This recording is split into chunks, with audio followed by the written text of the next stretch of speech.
জেলা তথ্য ও সংস্কৃতি দপ্তরের উদ্যোগে ধর্মনগর শহরের কালীদিঘির পাড়ে কবিগুরু রবীন্দ্রনাথের মূর্তির পাদদেশে কবিগুরু রবীন্দ্রনাথের ১৬৪তম জন্মজয়ন্তী উদযাপিত হয়। ৮ই মে বুধবার সকাল আনুমানিক ৮টা নাগাদ এই অনুষ্ঠানটি অনুষ্ঠিত হয়, যেখানে এই অনুষ্ঠানে উপস্থিত ছিলেন মহকুমা শাসক শ্যামজয় জমাতিয়া, জেলা শিক্ষা আধিকারিক সুখময় নাথ, তথ্য ও সংস্কৃতি দপ্তরের সহ অধিকর্তা দিলীপ দেববর্মা সহ অন্যান্য শিল্পীরা এবং অন্যান্য আধিকারিকরা।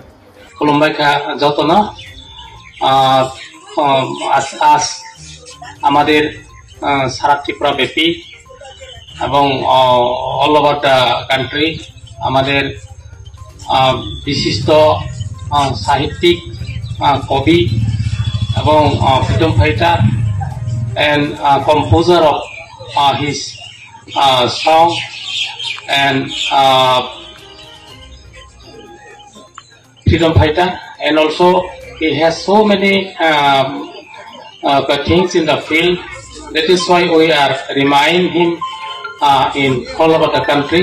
তো আমরাও এখানে করতে যাচ্ছি যে করছি যে 164তম জন্ম জয়ন্তী দিবস অতি রবীন্দ্রনাথ ঠাকুর, দা মহান কবি। তো আজকে ধর্মনগরে আমরা করছি এরকম মহান পুরুষ পাওয়া। আমরা ভারতবর্ষ সত্যি বিচিত্র, এই বিচিত্রের মধ্যে আমরা বিভিন্ন দিকে বিভিন্ন ফিল্ডে বিভিন্ন গুণাবলী পাই, তার মধ্যে উনি একজন।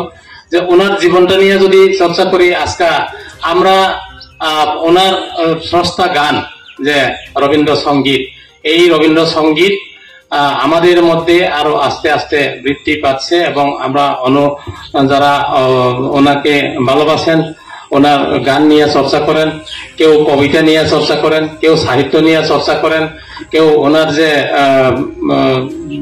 যাত্রা নিয়ে চর্চা করেন।